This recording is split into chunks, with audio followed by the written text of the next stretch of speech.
Rick Daddy here, back in the riceboytv garage, where I have intern Eli Jacobs' Honda S2000. There's two reasons you want to swap out your radiator. The first one is if you're making a lot of horsepower and you want to cool the engine more. The second is if it's cracked.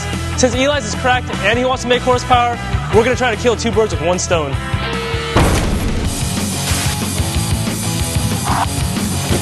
Since Eli's car has almost 100,000 miles on it, the stock plastic tank on the radiator cracked. We're going to replace it with this Mishimoto unit. It's full aluminum, thicker, and a direct replacement.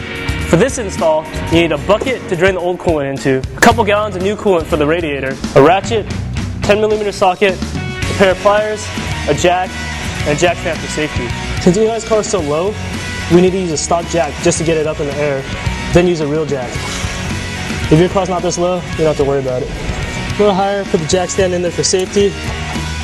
Then lower the car slower onto the jack stand. What you want to do is line up the bucket right under this drain bolt right here. Then loosen it slowly. Just like your engine, your radiator is kind of sealed. So loosen the cap and it'll start gushing out at the bottom. While we're waiting for the rest of the coolant to drain, we can take off these two radiator brackets using the ratchet and a 10mm socket. Keep this to the side because you're going to reuse it.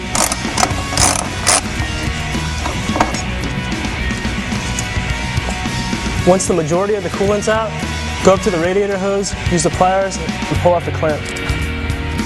Sometimes these get stuck because they're old and they get really hot. You just kind of twist them around with a pair of pliers so you hear them crack. And it'll come right off.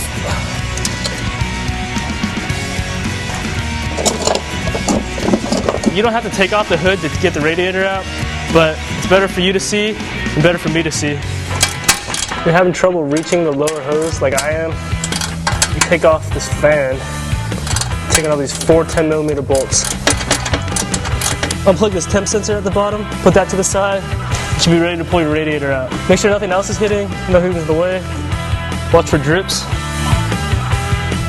Since the Mishimoto radiator is a direct replacement, you should be able to use the stock fans mounted to the new radiator without making any new brackets. Place the 10mm bolts for the fans, tighten them down. You want to transfer the sensor over from the old radiator to the new radiator. So use a big ratchet, and I don't have the right size socket, but a 15/16 is good enough. Snug, just make sure you don't strip it. Use the same thing to remove the plug on the new radiator. Just thread it in, make sure it's snug, go back, tighten it down. You don't want to go too tight because it's aluminum, and you sure as hell don't want to strip the threads on that. You want to make sure that the drain plug is tight on the new radiator. It's different than the wing nut that's on the stock radiator. 17mm bolt, use a ratchet, 17mm socket, snug it down, don't tighten it too much, you don't want to strip any threads. Alright, now that everything seems intact, it's time to drop in this new radiator. The new radiator should drop in pretty easily.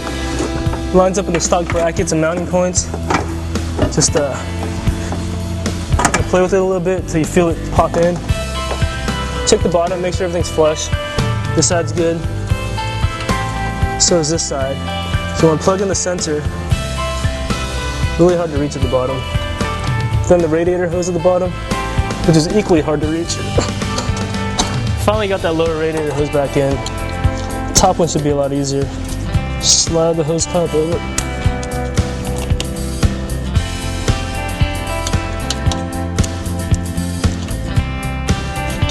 Make sure it's tight. Go back through and plug in the fans.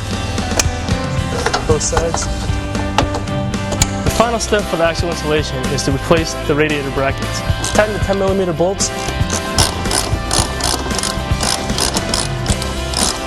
Reattach the hose to the coolant reservoir.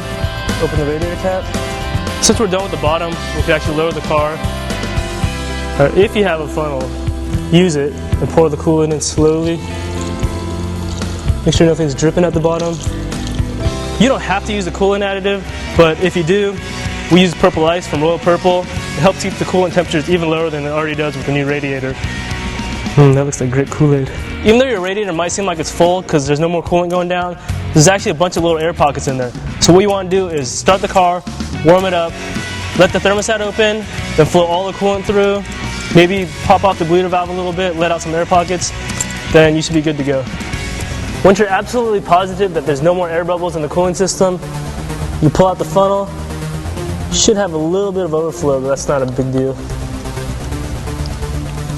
Put back the radiator cap. Make sure it's tight, locked. Wipe down any excess coolant from the radiator.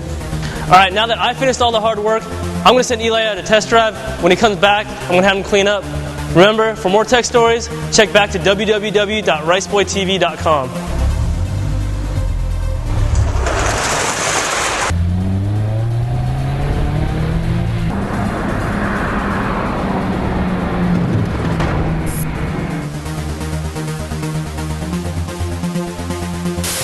To lower the car slowly onto the jack stand, or fast.